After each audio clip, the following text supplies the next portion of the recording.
Este popular în Statele Unite ale Americii, Japonia, Canada și China continentală. Escape Room a cucerit și țara noastră. În ultimii 4 ani, curiozitatea românilor a fost activată de versiunile fizice ale jocurilor video Escape Rooms. Jocurile sunt stabilite într-o varietate de locații fictive, cum ar fi temnițe, temple sau castele bântuite. Povestea lui Vlad însă promite a fi cea mai interesantă experiență din cel mai mare escape room din România.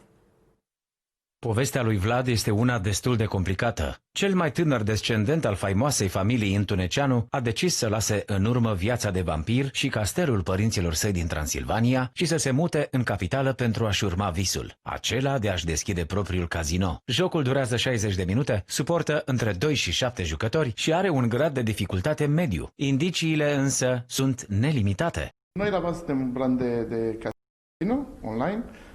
Ne-am concentrat foarte mult pe partea de divertisment, ne-am gândit să îmbunătățim asta pentru toată lumea și am deschis acest escape room tocmai pentru a păstra nota noastră specifică. Avem o poveste în spate specială. Cazinoul nostru este deținut de un vampiraș din Transilvania, Vlad. Vă putem spune că este cea mai mare și are în spate o poveste cu adevărat specială, de unde și numele Not Another Vampire Story. Începând din luna decembrie, după ce termin toate finisajele camerei, va fi deschisă pentru toți prietenii care vor să-l ajute pe Vlad să scapă din încurcătura în care tocmai ce a intrat.